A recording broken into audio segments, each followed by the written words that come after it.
I think a lot of the prices, that we've seen a lot of changes in the market. I think a lot of people are trying to, with this recent boom that's taken place, a lot of people are trying to make comparisons to what happened in '08 when we were the epicenter of a correction. But this is a little bit different. We had a pandemic come out of nowhere. And when we started in February, I believe we were at, these are ballparks, so bear with me. Don't hold me to these. We were at about 3.9% unemployment rate. And we literally, when they started shutting things down here in Vegas, we were up to pretty close to 34% unemployment rate. That's awful. The casino industry shut down, everything was closed, and it wasn't just Vegas. Everyone was going through this in major cities. We're now, because of what's taken place, they've started slowly opening things back up. The rate's still a little high. We're at about 11.5%. As far as unemployment rates, but it has not impacted the housing market really, as far as job related, I will say. I mean, what we're seeing now is in this market right now, you've got a lot of, from a seller standpoint, a lot of people at the time were scared to show their homes because they were worried about, getting COVID. There's just not a lot of inventory right now. And when you have no inventory out there, it's going to cause prices to run. And it's low rates great for buyers, but right now the sellers are really, it's a seller's market right now. There's just no inventory right now out here. I think we've seen our home values year over year go at about right now, just in the last year, about, don't quote me, like between 7 and 8%. It's really appreciated.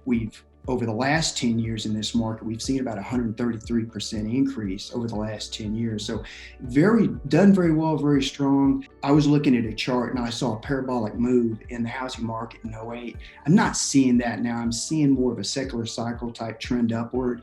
There will be pockets of corrections, but again, it's just, sellers are not, they're in a quandary right now. The housing prices are so high right now because there's not anything out there.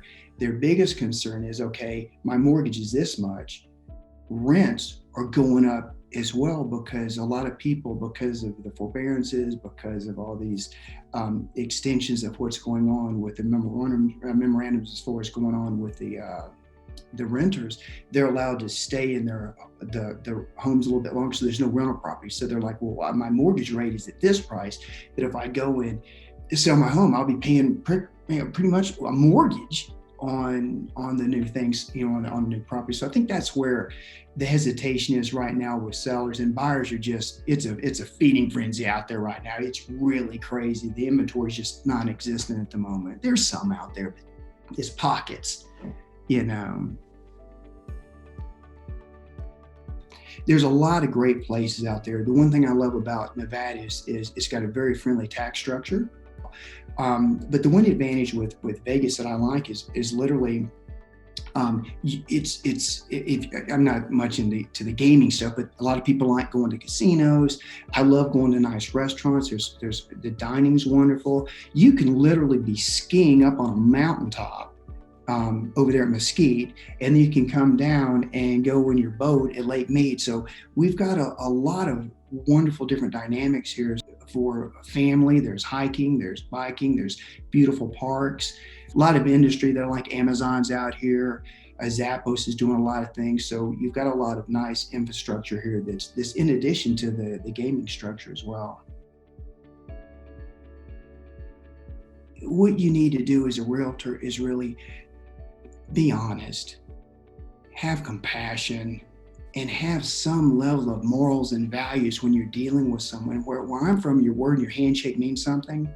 And I'm not talking about with your buyers or your sellers.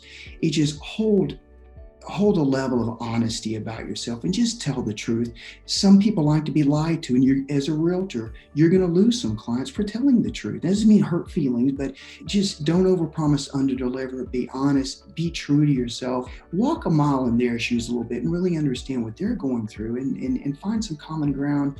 And again, just be there for them. Don't just sell them a home and forget about them. Always check in on them, because some people, it's their first time and they need some hand holding. They need someone to be there for them because they don't know and they're trusting you.